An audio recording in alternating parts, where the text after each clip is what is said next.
మంచిది ప్రియులారా, చేరువచ్చిన మీ అందరికీ మరొకసారి వందనాలు. దేవుని యొక్క వాక్యాన్ని మనము శ్రద్ధగా విందాం. మొదటి యోహాను పత్రిక, యోహాను రాసిన మొదటి పత్రిక 2వ అధ్యాయము 14వ వచనాన్ని మనం చదువుదాం. 14వ వచనం, చిన్నపిల్లలారా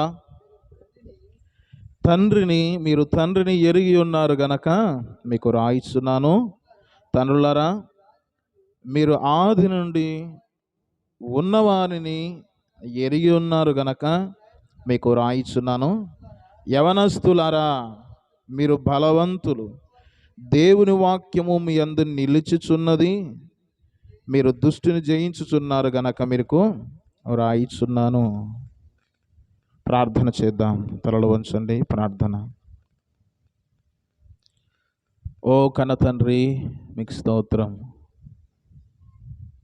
ఇంతవరకు ఆరాధనలో తోడుగా ఉన్నందుకై స్తుతిస్తున్నా.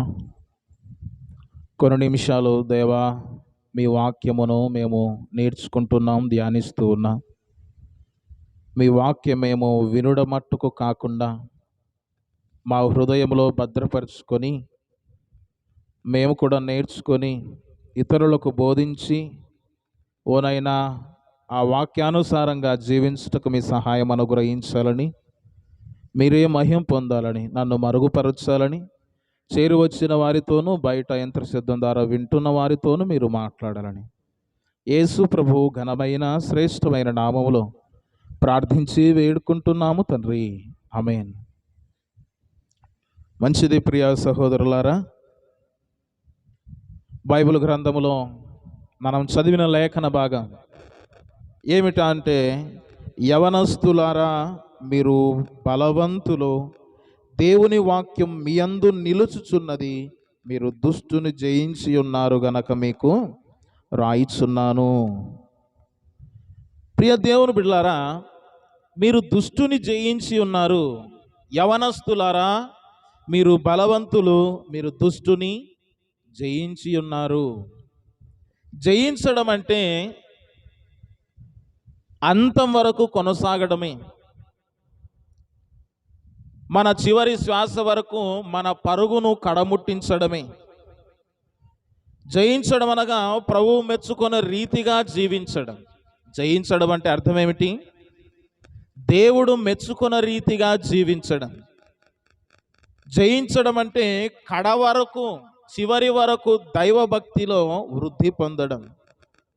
అంత మాత్రమే కాదు, ప్రభు ఎడల ప్రేమ తరగకుండా చూసుకోవడమే జయించడం అంటే. వినండి, మనము యేసు ప్రభుని నమ్ముకున్నాము, సంఘములో చేర్చబడ్డాము, యేసు ప్రభుని సొంత రక్షకునిగా అంగీకరించబడ్డాము, యేసు ప్రభుని మన హృదయములోనికి చేర్చుకొని పాప జీవితాన్ని విడిచిపెట్టి పరిశుద్ధమైన జీవితాన్ని మనము కొనసాగిస్తున్నాం. అయితే కొన్ని సందర్భాలలో అపవాది మన మీద దాడి చేసే ప్రయత్నం చేస్తాడు. ఏంటండి?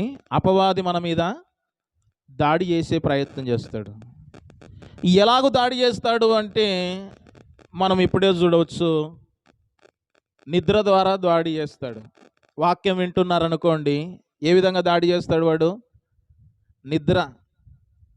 నిద్ర ఉద్దరిది గనక చాలామంది నిద్రలోనికి జారుకుంటారనమాట. అపవాది మానవుని మీద, విశ్వాసి మీద అనేక విధములైనటువంటి ప్రయోగాలు చేస్తూ ఉంటాడు. మనమందరము కూడా క్రైస్తవ జీవితం అంటే యుద్ధ భూమిలో ఉన్నట్టే. ఎక్కడున్నట్టు? యుద్ధ భూమిలో ఉన్నట్టే. ఖచ్చితంగా పోరాడాల్సిందే. ఏంటండి? ఖచ్చితంగా పోరాడాల్సిందే, కానీ వెనకడుగు వేయడానికి వీలేదు. ఈ విశ్వాస జీవితమును పౌలు దేనితో పోల్చాడంటే ఒక పరుగుతో పోల్చాడు. దేంతో పోల్చాడు? పరుగుతో. ఆయన అంటాడు, నేను మంచి పోరాటము పోరాడు తిని నా పరుగును కడముట్టించి తిని. ఈ విశ్వాస జీవితము ఒక పోరాటము లాంటిది, ఒక యుద్ధము లాంటిది, ఒక పరుగు లాంటిది. మనము జయించాలే కానీ ఓటమి పాలవడానికి వీల్లేదు. జయించడం అంటే మన భక్తి జీవితమును కడవరకు కొనసాగించడం. జయించడం అంటే దేవుణ్ణి ప్రేమించే విషయములో తరగకుండా చూసుకోవడమే. జయించడం అంటే ప్రభు మెచ్చుకొనదగిన రీతిగా జీవించడమే జయించడం అంటే. యవనస్తులారా, మీరు బలవంతులు, మీరు దుష్టుని జయించి ఉన్నారు. దుష్టుని జయించి ఉన్నారు. బైబిల్ గ్రంథంలో ఒక గొప్ప యుద్ధాన్ని మనం చూడవచ్చు. ఒక గొప్ప పోరాటాన్ని మనం చూడవచ్చు. ఎవరు అంటే దావీదు గొల్యాతుల యుద్ధం. ఎవరి యుద్ధం అండి? దావీదు గొల్యాతుల యుద్ధం.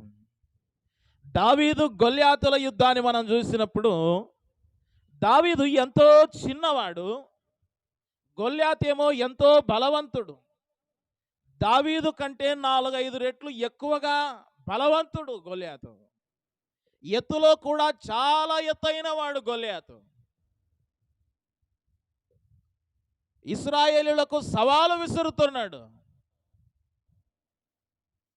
అనేక దినాల నుంచి సవాలు విసురుతున్నాడు. ఎవడైనా ఉన్నాడా ఇశ్రాయేలీయులలో? నన్ను ఓడించేవాడు ఇశ్రాయేలులో ఒక్కడు కూడా లేడా? రాజు అయినటువంటి సౌలు కూడా ఎంతో బలవంతుడైనా వెళ్ళలేకపోతున్నాడు గొల్యాతు మీదకి. అక్కడ ఉండినటువంటి సైన్యం వారు కూడా వెళ్ళలేకపోతున్నారు గొల్యాతు మీదకి. ఆ గొల్యాతు అపవాదికి సాదృశ్యమైన వాడు, లోకానికి సాదృశ్యమైన వాడు. ఎవరు జయించలేకపోతున్నారు.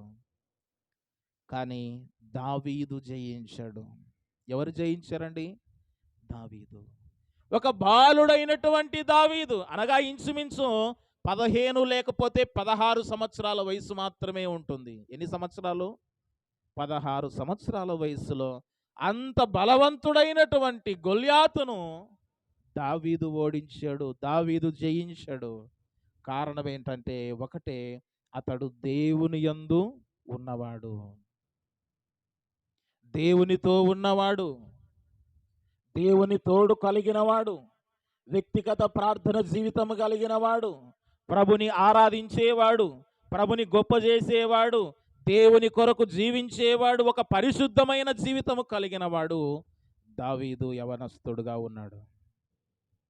అందుకే అంత బలవంతుడైనటువంటి గొల్యాతును జయించాడు. దీన్ని బట్టి అర్థం చేసుకోవాల్సింది ఏంటంటే, ఒక వ్యక్తి అపవాదిని జయించాలంటే, ఒక వ్యక్తి అపవాదిని ఓడించాలంటే అతడు కలిగి ఉండవలసినది ఏంటంటే దేవుని యొక్క శక్తిని పొందుకుంటేనే.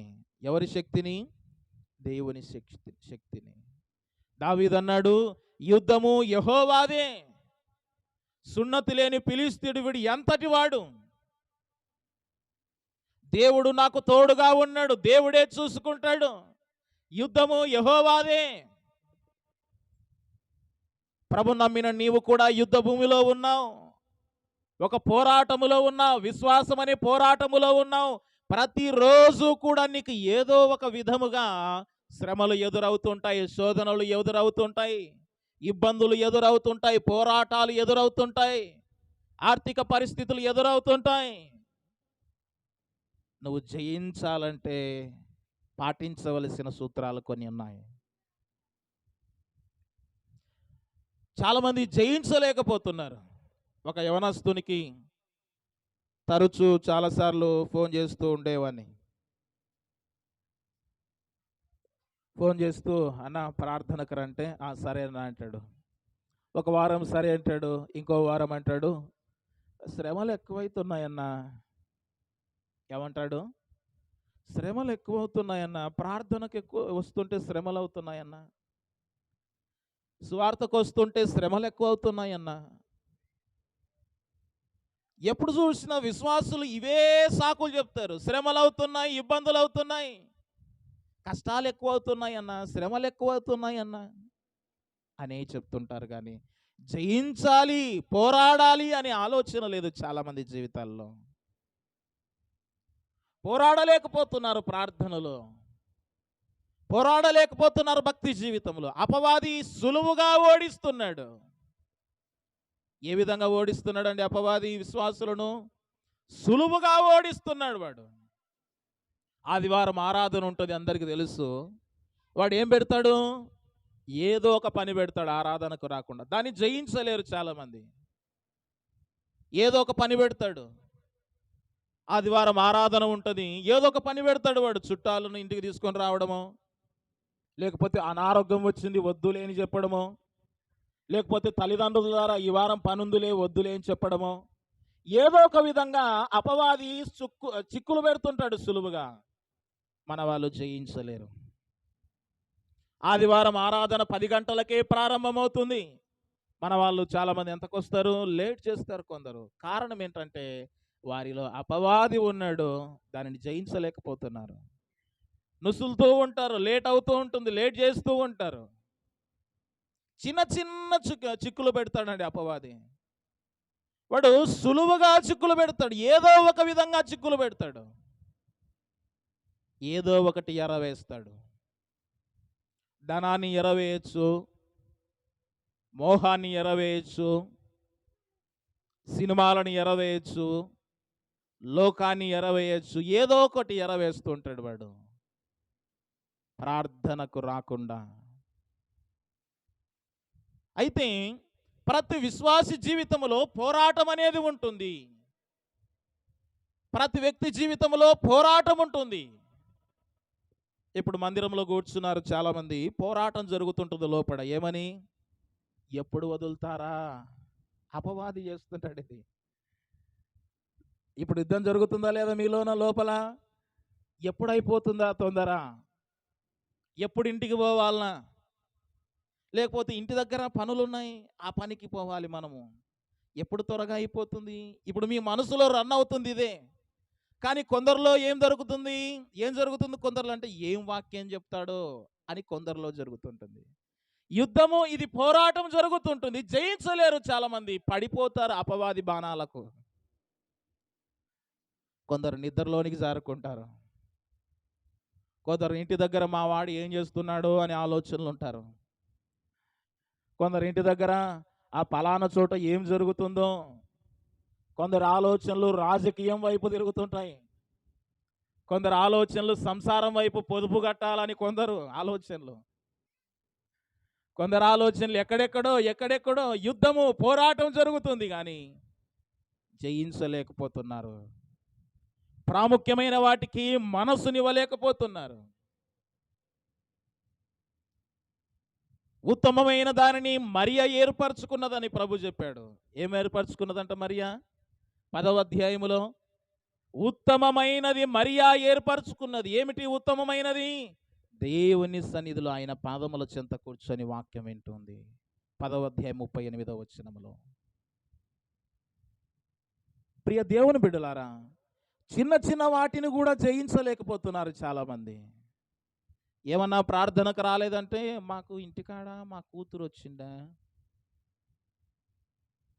మా పిల్లలు వచ్చిండ్రి, పని ఉండే, ఎన్నో సాకులు చెప్తారు. జయించలేరు చిన్న చిన్నవి కూడా. సువార్తకు రండి, విజ్ఞాపనకు రండి అంటే చాలామంది ఏం చేస్తారు? మీరు వైరండి. Simple dialogue. ఏమని చెప్తారు? మీరు వైరండి. ఈజీ డైలాగ్ అనమాట. కొందరు ఉచిత సలహాలు ఇచ్చేవారు, పని చేసేవారు తక్కువ, ఉచిత సలహాలు ఇచ్చేవారు ఎక్కువ. అలాగు చేస్తే బాగుంటుంది, ఇలాగు చేస్తే బాగుంటుంది, అది చేస్తే బాగుంటుంది, ఉచిత సలహాలు. ప్రియ దేవుని బిడ్డలారా, ఆలోచన చేద్దాం. నీ జీవితంలో కూడా పోరాటం జరుగుతుంది. లోకము కొంత, దేవుడు కొంత. నీ హృదయంలో కూడా గందరగోళం ఉంది. సినిమాలు వద్దు అని దేవుని వాక్యం చెప్తుంది. అపవాది మాత్రం సినిమాలు చూడమని. పోరాటం జరుగుతుంది. నీ హృదయంలో కూడా దేవుని సన్నిధికి రావాలి అని నీ మనసు చెప్తుంది. అపవాది వద్దు అంటూ ఉన్నాడు. పోరాటం. ప్రభుని నమ్ముకోవాలని దేవుడు చెప్తున్నాడు అనేక సార్లు. నీకు కూడా ఇష్టమే, కానీ అపవాది నిన్ను ఓడిస్తున్నాడు. పోరాటం. నువ్వు ప్రభుని గెలిపిస్తావా, నువ్వు గెలుస్తావా? ఆలోచన చేసుకో. యోబు జీవితంలో కూడా అనేకమైనటువంటి పోరాటాలు వచ్చాయి. కానీ గెలిచాడా లేదా యోబు? తాను గెలిచాడు, ప్రభువుని గెలిపించాడు. యోబు అంతటి శ్రమలు పొందినవాడు భూమి మీద లేడంట. యోబు అంతటి ఆశీర్వాదం పొందినవాడు కూడా భూమి మీద లేడంట. నువ్వు ఎంతగా శ్రమను పొందితే, నువ్వు ఎంతగా వేదనను అనుభవిస్తే ప్రభు కొరకు అంతగా ఆశీర్వదించబడతావు. పిండి కొద్ది రొట్టె అంటారు పెద్దలు. ఏమంటారు? పిండి కొద్ది రొట్టె. కొంచెం పిండి పెట్టి 5 రొట్టెలు కావాలంటే అవుతాయా? కొంచెమే, ఎంత పిండి ఉంటే అంతే రొట్టెనే వస్తుంది. నీ భక్తి జీవితం ఎంత ఉంటే అంతనే ఆశీర్వాదాలు నీకు ఉంటాయి. నువ్వు ఎంతగా దేవుని కొరకు నిలబడి పోరాడుతావో అంత ఆశీర్వాదాలు నీకు ఉంటాయి. పోరాటము లేకుండా ఆశీర్వాదము లేదు. పోరాటము లేకుండా విజయము లేదు. పౌలు కూడా అనేక సార్లు పోరాడినాడండి. దిగంబరిగా ఉన్నాడు, వస్త్రాలు లేకుండా ఉన్నాడు కొన్ని సందర్భాలలో. పౌలు ఎంతో ధనవంతుడండి. పౌలు దేవుని కొరకు నిలబడ్డాడు. ఆయన ఎంతో ఆస్తిపరుడు. ఆ కాలములోనే ఒక గొప్ప చదువు చదివినటువంటి వాడు, ఒక గొప్ప కుటుంబంలో పుట్టినటువంటి వాడు, దేవుని నిమిత్తం జైలుకు వెళ్ళినటువంటి వాడు, అనేక దినాలు చెరసాలలో ఉన్నాడు, రాళ్లతో కొట్టబడినవాడు, హింసించబడినవాడు. ఆఖరికి వివాహం కూడా చేసుకోలేదు ఆయన. అనేక ప్రాంతాలు, అనేక ప్రయాణాలు, ఆకలి దప్పులు, చలికి ఉండినాడు, నిద్రలు జాగరణలు చేశాడు, చెరసాలల్లో ఉన్నాడు.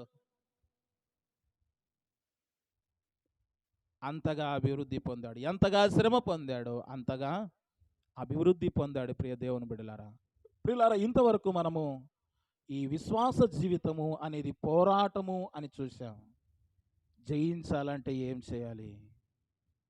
అపవాదిని ఓడించాలంటే ఏం చేయాలి? ప్రతిరోజు మన మీద అపవాది దాడి చేస్తూనే ఉంటాడు. ఏ విధంగా? పలు రకాలుగా దాడి చేస్తాడు వాడు. ఎలాగో చెప్పమంటారా? మన నోటి ద్వారా పాపము చేయిస్తాడు. ఎలాగూ? బూతులు మాట్లాడించడం, ఊరుకూరుకునే గొడవలు పెట్టుకోవాలనే ఆలోచన కలిగించడం. ఇది ఎవని ద్వారా కలుగుతుంది?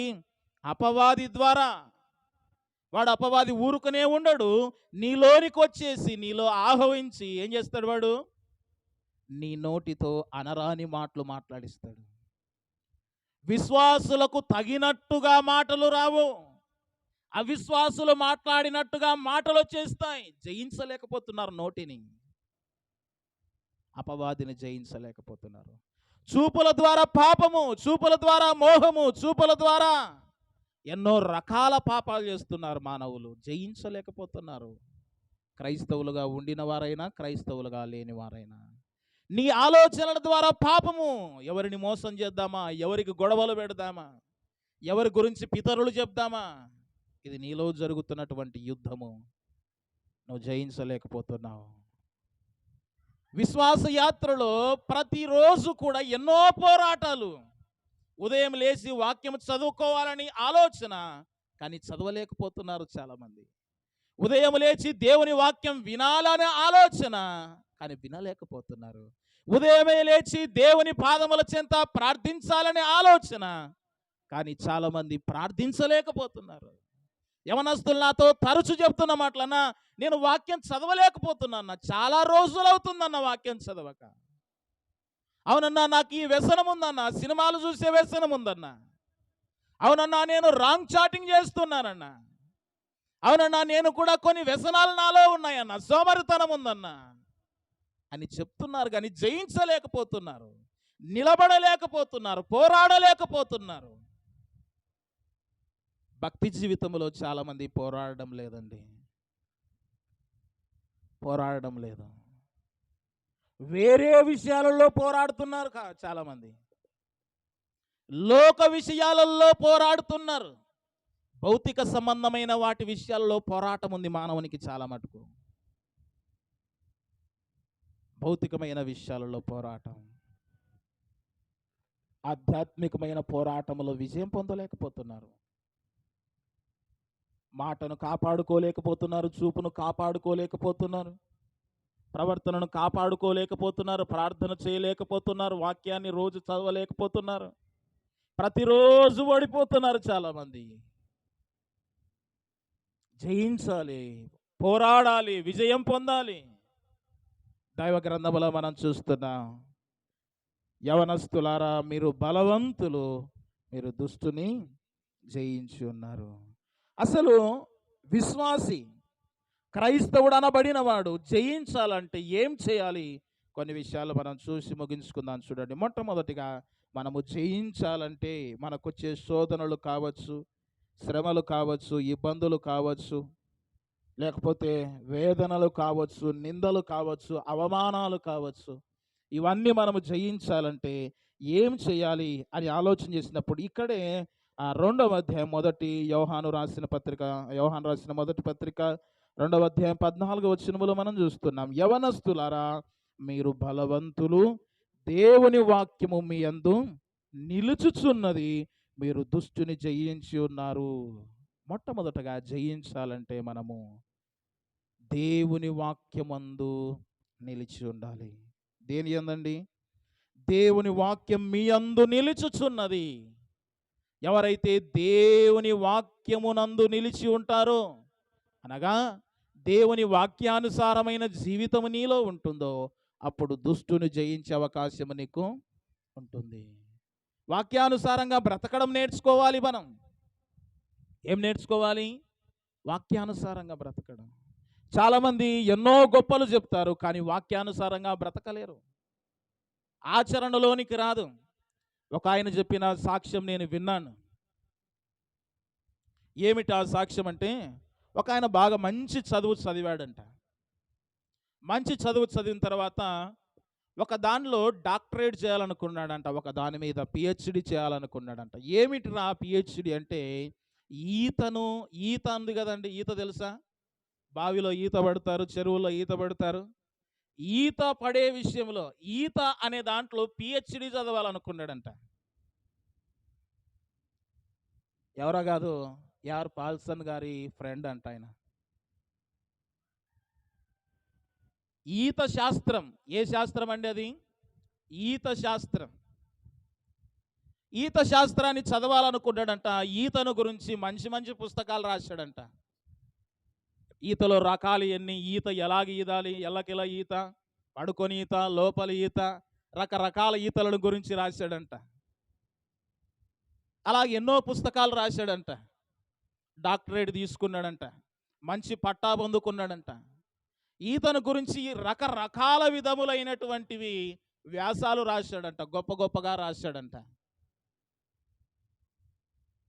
ఈత పడడానికి, ఈత నేర్చుకోవడానికి ఏ విధంగా కాళ్ళు ఆడించాలి, ఏ విధంగా తల ఆడించాలి, ఇవన్నీ బాగా రాశాడంట. ఎన్నో పుస్తకాలు రాశాడంట ఈతను గురించి. సరే అని చెప్పేసి అతడు తన ఫ్రెండ్ను కలవడానికి వెళ్తున్నాడంట, ఈత శాస్త్రం చదివినటువంటి వ్యక్తి. కలవడానికి వెళ్తున్నప్పుడు పక్కన ఒక చెరువు లాంటిది ఉందంట. ఈత సైకిల్ వేసుకొని వెళ్తున్నాడంట. ఆ కాలం ఏ దాని మీద? సైకిల్ మీద పోతున్నాడంట. వెళ్తున్నప్పుడు పక్కన చెరువు ఉందంట, ఒక చిన్న చెరువు. ఇతను అనుకున్నాడంట, నేను బాగా ఈత శాస్త్రం గురించి చదివాను కదా, అనేకులకు రాశాను, అనేకులకు నేను బోధిస్తున్నాను, లెక్చర్ చెప్తున్నాను, ఎందరికో ఎన్నెన్నో పాఠాలు నేర్పిస్తున్నాను అని చెప్పేసి ఆ చెరువులోకి దూకాడంట. చెరువులోకి దూకిన తర్వాత అనుకున్నాడంట, ఆ లోపల ఈత పడదాం, నేను రాశాను కదా లోపలికి ఎలాగ పోవాలి, ఎలాగ చేప ఈత కొట్టాలి, చేపలాగా ఎలాగ ఈత పడాలని నేను రాశాను కదా, అలాగ చేద్దామని చెప్పేసి లోపలికి పోతూ ఉన్నాడంట. అతనికి ఈత రాదంట. అతడు రాసినటువంటిది చెయ్యాలనుకున్నాడంట, సాధన చేయాలనుకుంటున్నాడంట, కానీ మునిగిపోతున్నాడంట. కేకలు వేశాడంట, సహాయం చేయండి, హెల్ప్ మీ అన్నాడు. అక్కడే ఒక వ్యక్తి ఉన్నాడంట, చేపలు పట్టుకుంటా. ఆ వ్యక్తి మొలతాడు పట్టుకొని బయటికి లాక్కొచ్చాడంట. దీన్ని బట్టి అర్థం చేసుకోవాల్సింది ఏంటంటే, అతనికి ఈత గురించి అన్నీ తెలుసు, కానీ ఆచరణలో లేదు, అది ప్రాక్టీస్ లేదు. అది అతనికి ఈతను గురించి అన్ని రకాల ఈతలు వచ్చు, అనేక పుస్తకాలు రాశాడు, అనేకులకు బోధించాడు, అనేకులకు చెప్పాడు, కానీ తన జీవితంలో అది లేదండి. చాలామంది విశ్వాసులు కూడా ఇలాగే ఉన్నారు. అనేకులకు వాక్యం చెప్తారు, ఓ బల్లలు గుద్ది వాదిస్తారు, అనేకులకు వాక్యాన్ని బోధిస్తారు, అనేకులకు సువార్తను ప్రకటిస్తారు. కానీ ఆచరణలో లేకుండా అయిపోతుంది. విశ్వాసులలో ఆచరణలో లేకుండా అయిపోతుంది చాలామందికి. ఒక సహోదరి, అమ్మ ప్రార్థనకు రమ్మా అని పిలుస్తుంది, మంచిదే. ఏమైనా సమస్య వస్తే దేవుడు బాగు చేస్తాడమ్మా, ఉపవాస ప్రార్థన చేయండి అని చెప్తుంది ఆమె. కానీ తన వరకు వస్తే గొడవలు ఉండకుండా ఉండలేదు ఆమె. తన వరకు సమస్య వస్తే పాపము చేయకుండా ఉండలేదు ఆమె. ఏమ్మా అంత వాక్యం చెప్పావు కదా, అంత గొప్ప గొప్ప మాటలు మాట్లాడుతావు కదా, నువ్వెందుకమ్మా గొడవ పడుతున్నావంటే సమాధానం లేదు వారి దగ్గర. చాలామంది జీవితాలలో వాక్యమందు నిలిచి ఉండలేకపోతున్నారు. అందుకే దుష్టుణ్ణి జయించలేకపోతున్నారు. ఎవరిని జయించలేకపోతున్నారండి? దుష్టుని జయించలేకపోతున్నారు. ఒక వ్యక్తి అపవాదిని జయించాలంటే, తనకు ఎదురయ్యే సమస్యలను ఓడించాలంటే, తనకు ఎదురయ్యే ఇబ్బందులను జయించాలంటే, నోటి దురుసును లేకపోతే ప్రవర్తనను, మన చూపును, మన అలవాట్లను అదుపులో ఉంచుకోవాలంటే, మన వ్యసనాలకు దూరమైపోవాలంటే, కొన్నిటికి మనం అడిక్ట్ అయిపోయి ఉంటాం. దేనికి అడిక్ట్ అయిపోయి ఉంటామో తెలియదు. సినిమా కావచ్చు, సెల్ ఫోన్ కావచ్చు, లోకము కావచ్చు, వ్యర్థమైన ముసలమ్మ ముచ్చట్లు కావచ్చు, వాని గురించి వీని గురించి పలానాయం ఇట్లే పలానాడు ఇట్లే, వీటికి వ్యసనాలకు బానిస అయిపోయినారు చాలామంది. జయించలేకపోతున్నారు చాలామంది. నువ్వు జయించాలంటే వాక్యము ప్రకారంగా నీవు జీవించాలి. అప్పుడే అపవాదిని నువ్వు జయిస్తావు. రెండో విషయాన్ని మనం చూద్దాం. చూడండి, మనము జయించాలంటే ఏం చేయాలి?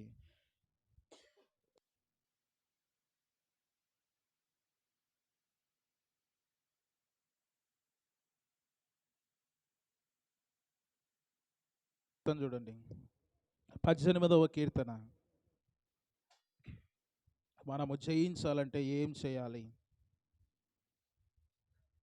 29వ వచనం.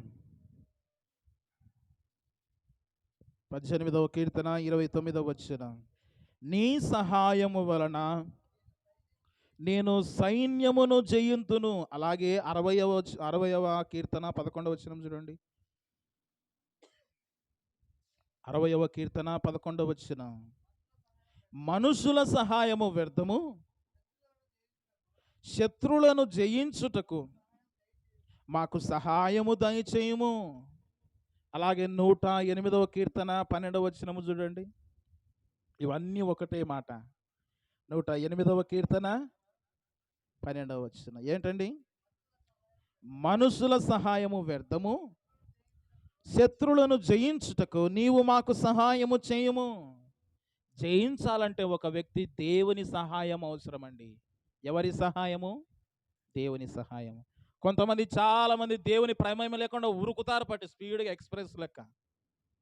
దేవునితో అవసరం లేకొందరికి, ప్రార్థనతో అవసరం లేకొందరికి, మోకాల అనుభవం లేకుండానే ఏవేవో ప్రయత్నాలు చేస్తుంటారు, విజయాన్ని పొందలేరు.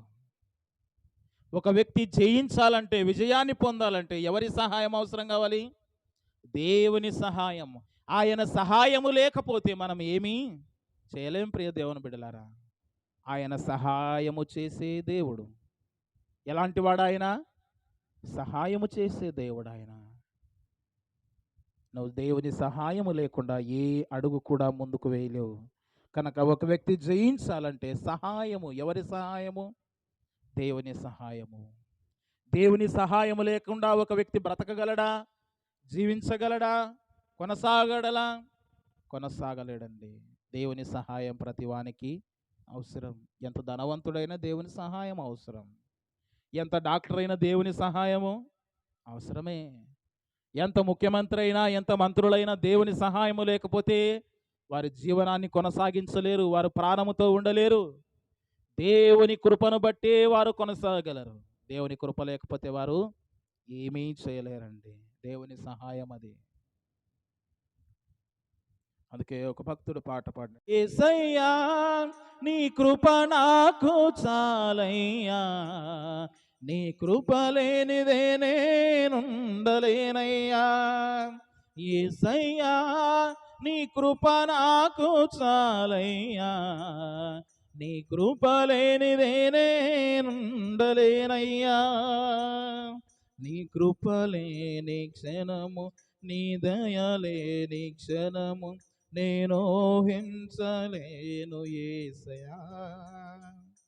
పిల్లరా, రెండు విషయాలు చూసాం. జయించాలంటే ఒకటి, దేవుని వాక్యమందు నిలిచి ఉండాలి. మనకు ఎదురయ్యే శోధనలను జయించాలంటే ప్రతిరోజు వాక్యం చదవాలి. రెండవదిగా దేవుని సహాయము కోరాలి. ఎవరి సహాయము? దేవుని సహాయం. ప్రభువా, నేను ఫలానా పనికి వెళ్తున్నానైనా నీ సహాయము చేయి ప్రభువా, నేను ఫలానా పని ప్రారంభిస్తున్నాను ప్రభువా, నీవు నాకు సహాయము చేయి నాయనా, ఓ దేవా నేను ఫలాన్ని జయించలేకపోతున్నాను ప్రభువా, నీవు నాకు సహాయము చేయి నాయనా, దేవా నేను మనుషుల సహాయము నాకు అక్కర్లేదు ప్రభువా, మనుషుల సహాయము ద్వారా నేను జయించలేను నాయనా, నీ సహాయము కావాలి ప్రభువా, నీ సహాయము కావాలి ప్రభువా అని దేవుని సహాయాన్ని మనము కోరాలండి. దావీదు కూడా గొల్యాతును ఓడించడానికి ఎవరి సహాయం తీసుకున్నాడు? దేవుని సహాయమే. అంతమంది ప్రజలు ఉన్నారు, వారి సహాయాన్ని తీసుకున్నాడా? లేదండి. నెహెమ్యా కూడా దేవుని సహాయమును బట్టే యెరూషలేము ప్రాకారాలను కట్టించాడు. గిద్యోను కూడా దేవుని సహాయాన్ని బట్టే విజయాన్ని పొందాడు. దెబోరా కూడా దేవుని సహాయాన్ని బట్టే విజయాన్ని పొందింది. బైబిల్ గ్రంథములో ఉండిన ప్రతి వ్యక్తి కూడా విజయం పొందారంటే, జయించారంటే, అపవాదిని ఓడించారంటే దేవుని సహాయమే. మనుషుల సహాయము వ్యర్థం ప్రియులారా. దేవుని సహాయం కావాలి నీకు. దేవుణ్ణి అడగాలి, దేవుణ్ణి అడగాలి. చాలామంది ఏం చేస్తారంటే మనుషులను వెంబడిస్తారు, లోకాన్ని వెంబడిస్తారు, దేవుని సహాయము కోరలేరు చాలా మటుకు కూడా. దేవా నీవు సహాయము చేయరాయనా అనలేరు చాలామంది. నీ జీవితంలో ప్రభువా నీవే మాకు సహాయము చేయగల దేవుడు అని నువ్వు ఎప్పుడైనా అన్నావా? దేవుని సహాయం మీద నువ్వు ఆధారపడ్డావా? ఆధారపడకపోతే ఇప్పుడైనా ఆధారపడు. నీకు విజయము రావాలంటే, నీవు కూడా విశ్వాస జీవితంలో గెలుపొందాలంటే, ఈ లోక యాత్రలో నువ్వు గెలుపొందాలంటే, శత్రువును ఓడించాలంటే, అపవాదిని ఓడించాలంటే, నీకుండినటువంటి వ్యసనాలను జయించాలంటే దేవుని సహాయం ప్రతిరోజు అవసరం. ప్రతిరోజు దేవుని సన్నిధికి వెళ్ళి ప్రభువా నీవు నాకు సహాయం చేయనైనా, నాకు పలానా సమస్య ఉంది, పలానా అప్పుల బాధ ఉంది, పలానా ఇబ్బంది ఉంది, పలానా రోగం ఉంది, పలానా వారు నన్ను ఇలాగంటున్నారు, పలానా వారు నన్ను ద్వేషిస్తున్నారు, పలాని వారు నన్ను ప్రేమించడం లేదు, పలానా సమస్య నాకు తీరడం లేదు, నీ సహాయము చేయి ప్రభువా, నీ సహాయము చేయి ప్రభువా. దేవుని సహాయాన్ని అడగాలి. మనము చాలా మట్టుకు మనం గెలుపొందాలంటే ఎక్కడెక్కడో ప్రయత్నాలు చేస్తాం, ఎవరెవరిని అడుగుతాం, రాజకీయ నాయకులు మట్టుకుంటాం, కానీ దేవుని సహాయము ఎంతో గొప్పది ప్రియులారా. ఇంకా మనము జయించడానికి పాటించవలసిన సూత్రాలు ఇంకా మనం ఆలోచన చేస్తే, యెషయా గ్రంథము 45వ అధ్యాయం చూడండి. యెషయా గ్రంథము 45వ అధ్యాయము మొదటి వచనం చూడండి. అతని పక్షమున జనములను జయించుటకు నేను అతనికి కుడి చేతి పట్టుకొని ఉన్నాను, విప్పేదను. జయించడానికంట దేవుని కుడి చేతి, ఆ దేవుడు కుడి చేతిని పట్టుకున్నాడంట కోరేసును. అంటే మనము జయించాలంటే మన చేతిని ఎవరికి అప్పగించాలి? దేవునికి అప్పగించాలి.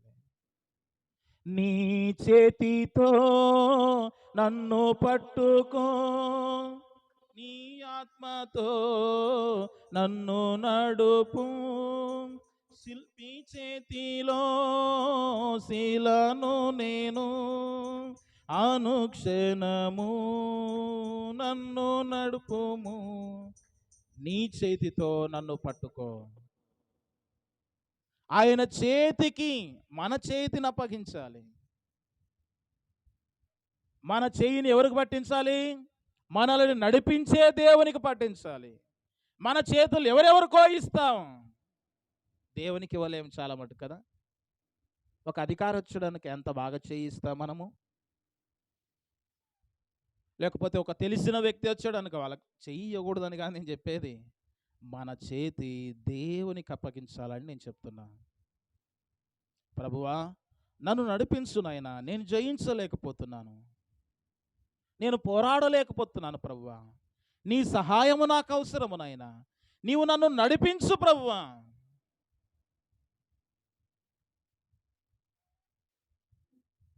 మనల్ని ఆయన పట్టుకొని నడిపించేవాడు.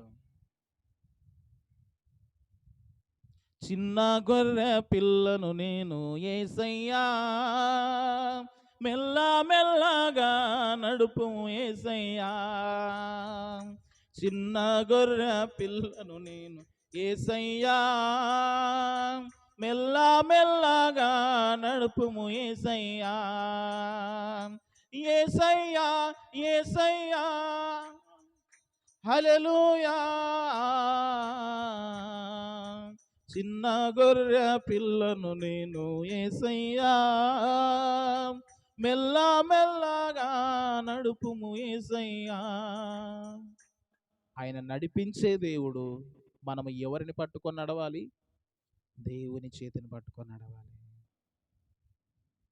ఎన్ని శ్రమలు ఎదురైనా, ఎన్ని ఇబ్బందులు ఎదురైనా ఆయన చేతిని మనం పట్టుకుంటే ఆయన నడిపించేవాడు. క్రైస్తవ లోకంలో ఒక గొప్ప పాట ఉంది. ఏం పాట అంటే, నడిపించు నావా నడి సంద్రమున దేవా, నవజీవన మార్గమున నా జన్మదరింప.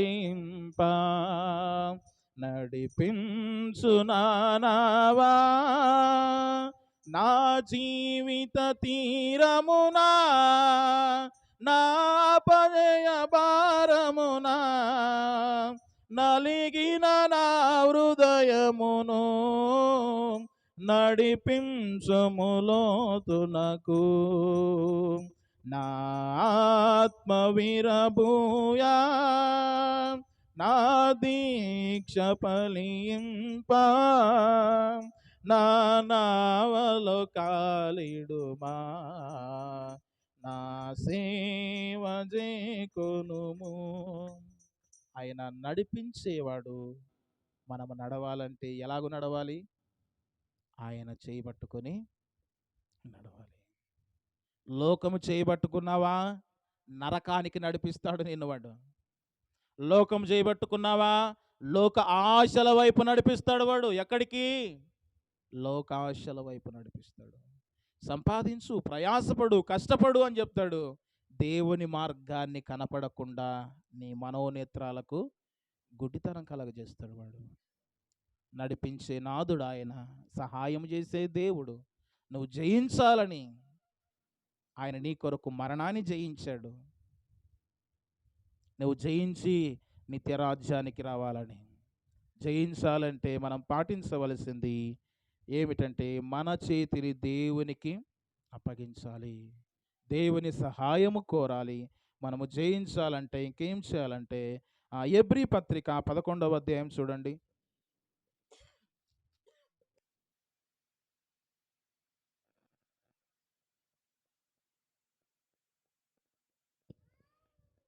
హెబ్రీ పత్రిక 11వ అధ్యాయం 33వ వచనం. వారు విశ్వాసము ద్వారా రాజ్యములను జయించిరి. అలాగే 1 యోహాను పత్రిక 5వ అధ్యాయము 4వ వచనము చూడండి. దేవుని మూలముగా పుట్టిన వారందరూ లోకమును జయించుదురు, లోకమును జయించిన విజయము మన విశ్వాసమే. విశ్వాసము ద్వారా వారు రాజ్యములను జయించిరి. ఒక వ్యక్తి జయించాలంటే, అపవాదిని ఓడించాలంటే విశ్వాస ప్రయాణములో నిలబడాలంటే ఏం చేయాలంటే సింపుల్గా విశ్వాసము ద్వారా. దేని ద్వారా అండి? విశ్వాసం. దేవుని మీద విశ్వాసం ఉంచాలి. విశ్వాసం ఉంచితే ఎరికో గోడలను కూల్చిన దేవుడు ఆయన. విశ్వాసముతో ప్రార్థన చేస్తే చెరసాల పునాదులు కదిలిపోయాయి. విశ్వాసము ద్వారా ప్రార్థన చేస్తే 300 మంది 3,00,000 మందిని ఓడించారు. విశ్వాసము ద్వారా ముందుకు వెళితే దావీదు గొల్యాతును ఓడించాడు. విశ్వాసం ద్వారా ముందుకు వెళితే అనేకులు గొప్ప గొప్ప కార్యాలను చేశారు. విశ్వాసము లేకుండా దేవునికి ఇష్టలై ఉండుట అసాధ్యము ప్రియులారా. విశ్వాసము ప్రతి వ్యక్తిలో ఉండాలి. నీకు ఆవగింజంత విశ్వాసం ఉండినా నీ ఒక కొండను అటు వేయగలవంట. నీ చిటికిన వేలుతో ఒక కొండను ఎత్తి పక్కన వేయగలవంట విశ్వాసం ఉంటే. అంటే దీని అర్థం ఏమిటంటే దేవుని మీద ఏ వ్యక్తి అయితే విశ్వాసం ఉంచుతాడో అసాధ్యమైనవన్నీ కూడా దేవుడు సాధ్యపరుస్తాడు. ఇది సాధ్యము కాదన్నా, ఎవరు చేయలేరన్నా. ఇది సాధ్యము కాదు, ఇది సాధ్యము కాదు అనుకుండినవి కూడా సాధ్యపరుస్తాడు దేవుడు. ఒక ఆయన గొప్ప సేవకుడు, మంచి సేవా దృక్పథం కలిగిన వాడు, సేవ చేస్తున్నాడు.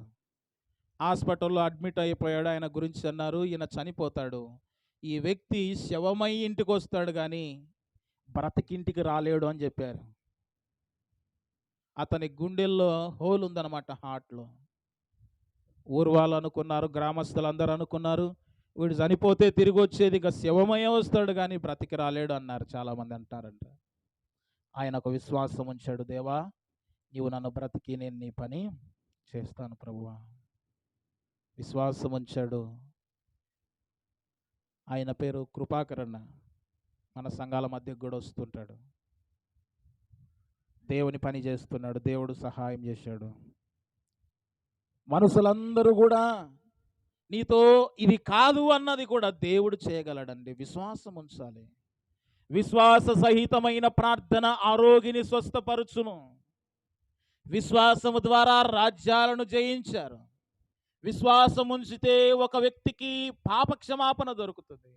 విశ్వాసం ఉంచితే నీతిమంతులవుతారని కూడా రోమపత్రిక 5:1 రాయబడింది. విశ్వాసమే ప్రతిదానికి ప్రాధాన్యం అదే. గిద్యోను కూడా గెలుపొందడానికి విశ్వాసమే, ఇంకొకటి కాదు. నీ విశ్వాస జీవితంలో కూడా పేరుకు విశ్వాసవే కానీ నీ జీవితంలో దేవుని మీద విశ్వాసము లేదేం బహుశా. ఇకనైనా దేవుని మీద విశ్వాసం ఉంచాలని దేవుని మాటల ద్వారా హెచ్చరిస్తున్నాం. ప్రియులారా, జయించాలంటే చాలా విషయాలు ఉన్నాయి. అయితే నేను ఒక 2 విషయాలు చెప్పి నేను ముగిస్తాను ప్రియులారా. ఈ మొదటి యోహాను పత్రికలోనే నేను కొన్ని విషయాలు చెప్పి ముగిస్తాను. 4వ అధ్యాయం 4వ వచనం చూడండి. మొదటి యోహాను పత్రిక 4వ అధ్యాయం 4వ వచనం. చిన్నపిల్లలారా, మీరు దేవుని సంబంధులు, మీలో ఉన్నవాడు లోకములో ఉన్నవాని కంటే గొప్పవాడు గనక మీరు వారిని జయించి ఉన్నారు. మీరు దేవుని సంబంధులు. చిన్నపిల్లలారా, అప్పుడే నమ్ముకుని ప్రభు బిడ్డలారా, చిన్నపిల్లలారా, మీరు దేవుని సంబంధులు, మీరు దుష్టుని జయించి ఉన్నారు. ఒక వ్యక్తి అపవాదిని జయించాలంటే, శ్రమలను జయించాలంటే దేవుని సంబంధిగా జీవించాలి. ఎవరి సంబంధిగా? దేవుని సంబంధులైన వారు జయిస్తారు. అపవాది సంబంధులు చీకట్లో నడుస్తారు, దేవుని సంబంధులు జయించేవారు. ఇంకా అక్కడ రాయబడిన గొప్ప మాట ఏమిటంటే, మీలో ఉన్నవాడు లోకములో ఉన్నవాని కంటే గొప్పవాడు. నీలో ఎవరున్నారు? నీలో ఎవరున్నారండి? పేతురులో అపవాది ఉంటే అపవాది వెలుపొమ్ము అన్నాడు దేవుడు ఒక సందర్భంలో. అవునా? చాలా మందిలో ఎవరున్నారు? నీలో ఎవరున్నారు? బైబిల్లో రాయబడినట్టు మీలో ఒకడు సాతాను. ఏంటండి? మీలో ఒకడు సాతాను. మరి ఎవరో ప్రశ్న వేసుకోవాలి. నాలో సాతాను ఉన్నాడా? నిజంగా నాలో సాతాను ఉన్నాడా? ప్రశ్న వేసుకోవాలి. మీలో ఉన్నవాడు లోకములో ఉన్నవాని కంటే, లోకములో ఎవరున్నారు? అపవాది ఉన్నాడు, సాతాను ఉన్నాడు లోకములో. కానీ మనలో ఉండినవాడు ప్రభువు. లోకములో ఉన్నవాని కంటే గొప్పవాడు ఆయన. నీలో ప్రభు ఉంటే అపవాదిని నువ్వు జయిస్తావు. నీలో ప్రభు లేకపోతే, ప్రభు లేని జీవితం అది నిర్జీవము. అవునా? ఎవరిలోనైతే ప్రభు ఉండడో ఆ వ్యక్తి లోకములో ఉంటాడు. వానిలో లోకము యొక్క క్రియలు బాగా జరుగుతాయి. నీలో ప్రభు ఉన్నాడు అనుకో, పాపం ఉంటుందా? నీలో ప్రభు ఉన్నాడు అనుకో, సినిమా చూస్తావా? నీలో ప్రభు ఉన్నాడు అనుకోండి, లోకం విధంగా మాట్లాడతావా? నీలో ప్రభు ఉన్నాడు అనుకోండి, కోపడతావా? నీలో ప్రభు ఉన్నాడు అనుకోండి, లోకం యొక్క ఆలోచనల మీద నీది ఉంటుంది ఆలోచన. నీలో ప్రభు లేడు, అందుకే లోకం చుట్టూ తిరుగుతుంది. నీలో ప్రభు లేడు, అందుకే భూ సంబంధమైన వాటి మీద మనస్సు ఉంది. నీలో ప్రభు లేడు, అందుకే పర సంబంధమైన వాటి మీద మనస్సు లేదు నీకు. నీలో ప్రభు ఉంటే జయిస్తావు. నీలో ప్రభు ఉంటే ఎక్కడైనా వెళ్ళగలుగుతావు. ఒకవేళ నీలో ప్రభు ఉన్నాడు అనుకోండి, నీ మాట ఎట్లా వస్తుంది? ప్రభు మాటనే వస్తుంది. ఇప్పుడు ఒక కుళాయి ఉందనుకోండి, మన భాషలో చెప్పాలంటే ట్యాప్ ఉందనుకోండి. ట్యాప్ లోపల మంచినీళ్ళు ఉంటే మంచినీళ్ళు వస్తాయి కదా. చెడ్డ నీళ్ళు ఉన్నాయనుకోండి, ఏమొస్తాయి? చెడ్డ నీళ్ళు వస్తాయి. ఒక మంచి నీటి బుగ్గ ఉందనుకోండి, మంచి నీళ్ళు అయితేవి మంచిగా ఉంటాయి, అది చేదు నీళ్ళు అయితే చేదే ఉంటాయి. నీలో ప్రభు ఉన్నాడు అనుకో, నీలో నుండి వచ్చే జీవ జలధారలు కూడా ఆత్మీయంగానే ఉంటాయి. నీ పలకరింపు ఆత్మీయంగానే ఉంటుంది, నీ మాట ఆత్మీయంగానే ఉంటుంది, నీ చూపు ఆత్మీయంగానే ఉంటుంది. ఎవరినైనా పలకరిస్తే కూడా, ఎవరినైనా చేరదీస్తే కూడా, ఎవరికైనా ఆతిథ్యం ఇస్తే కూడా నీ మాటలే మార్పులు ఉంటాయి. నీలో ప్రభు లేకపోతే ఎప్పుడు చూసినా కలహాలు, ఎప్పుడు చూసినా కోపము, ఎప్పుడు చూసినా వాని అందామా, వాని గురించి అందామా, వీని గురించి అందామా. అదే ప్రభు ఉన్నాడు అనుకో, నీలో ఎవరి గురించి అయినా మాట్లాడతావా? కొందరిని మనం చూస్తుంటాం, స్త్రీలు ఎక్కువ. పురుషులు వాళ్ళ గురించి వీళ్ళ గురించి పెద్దగా మాట్లాడరులే, కానీ స్త్రీలు అనుకో ఏం చేస్తారు? ఒకరి గురించి తెలిసింటుంది అనుకో, దగ్గరైపోతారు. ఇంకా నేను డైరెక్ట్ చెప్తా, మీరు ఏమన్నా బాధపడరు ఇంకంతే. ఆ రోగం పోవాలి, అది ఒక రోగం, అదొక రోగం. అది తెలియడం లేదు చాలామందికి. కొందరి కడుపులో ఉంటుంది, ఏదైనా తెలిసిందనొక విషయం పక్కనోళ్ళకు చెప్పకపోతే నా కడుపులో ఉండింది ఏమవుతుందో అనుకుంటారు. పక్కనోళ్ళకి ఎట్లయినా చెప్పాల్సిందే, అది చెప్పకపోతే కడుపు ఉబ్బరమైపోతుంది. చెప్పాలా, కక్కాల పోయి పక్కనోళ్ళ మీద కక్కుతారు, పోయి పక్కనోళ్ళకి చెప్తారు. అమ్మ వాయమేనంట చూడు, ఇట్లా జరిగింది, వాని ఇంట్లో ఈ సమస్య ఉందంట చూడన్న, వాడు ఇట్లా అన్నాడంట. ఇవే రోగం ఇది. అదే నీలో దేవుడు ఉంటే, నీలో ప్రభు ఉంటే మాటలు వస్తాయి అవి. ఒక్కసారి నువ్వు గుర్తుపెట్టుకో, ఏ వ్యక్తి గురించైనా నీవు చెడుగా చెప్తున్నావంటే, ఏ వ్యక్తి గురించైనా నువ్వు సాకులు చెప్తున్నావంటే, ఏ వ్యక్తి గురించైనా ఫలానవాడు ఇలా అని నువ్వు చెప్తున్నావంటే నీలో ప్రభువు లేడు, అందుకే ఆ మాటలు వస్తున్నాయి. నీలో ప్రభువు లేడు, లోకముంది. నీలో అపవాది ఉన్నాడు, అందుకే పక్కని వారి మాటలు నువ్వు మాట్లాడుతున్నావు. అందుకే ఇరుగు పొరుగు వారి మాటలు నువ్వు మాట్లాడుతున్నావు. అందుకే ఫలానా వ్యక్తి అని నువ్వు చెప్తున్నావు. బైబిల్ గ్రంథములో నీవు మాటలు మాదిరిగా ఉండుమని రాయబడింది ప్రియులారా. ఒక ఆయన అన్నాడు, మంచిని మైకులో చెప్పు, చెడుని ఆ వ్యక్తికే చెవులో చెప్పు అన్నారు. మన వాళ్ళు న్యూస్ రిపోర్టర్ల కన్నా స్పీడ్గా చెప్పేస్తారు. చిన్న విషయం తెలిసి ఉంటుంది, అది క్షణాలలో 2 రోజుల్లో ఊరు మొత్తం మాకిచ్చేస్తారు. ఎంత స్పీడ్ వైరస్ ఇది. ఈ వైరస్ స్ప్రెడ్ అయిపోతూనే ఉంటుంది, స్ప్రెడ్. ప్రియులారా, నేను చెప్పేది ఒకటే, వినండి ఒక్కసారి. మనసు తెరిచి వినండి, మీ మనసు కాలు చేయండి ఒక్కసారి. ఏమిటా విషయం అంటే, నీలో ప్రభు ఉన్నాడా లేదా పరీక్షించుకో.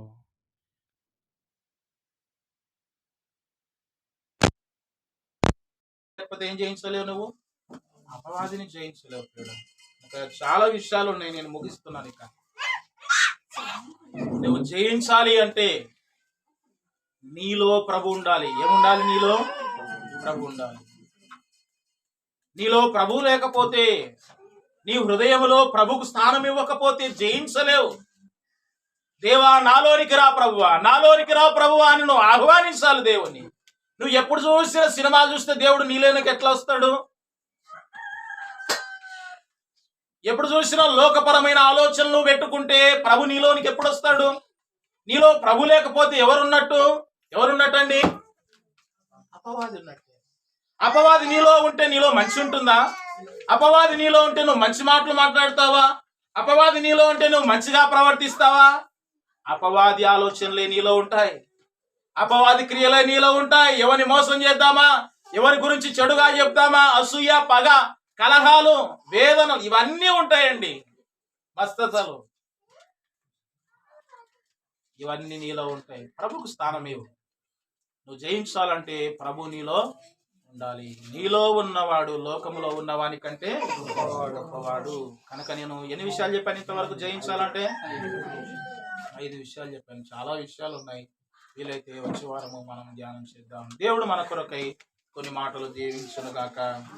ప్రార్థన చేద్దాం. త్వరగా వచ్చండి, కళ్ళు మూయండి, ప్రార్థన.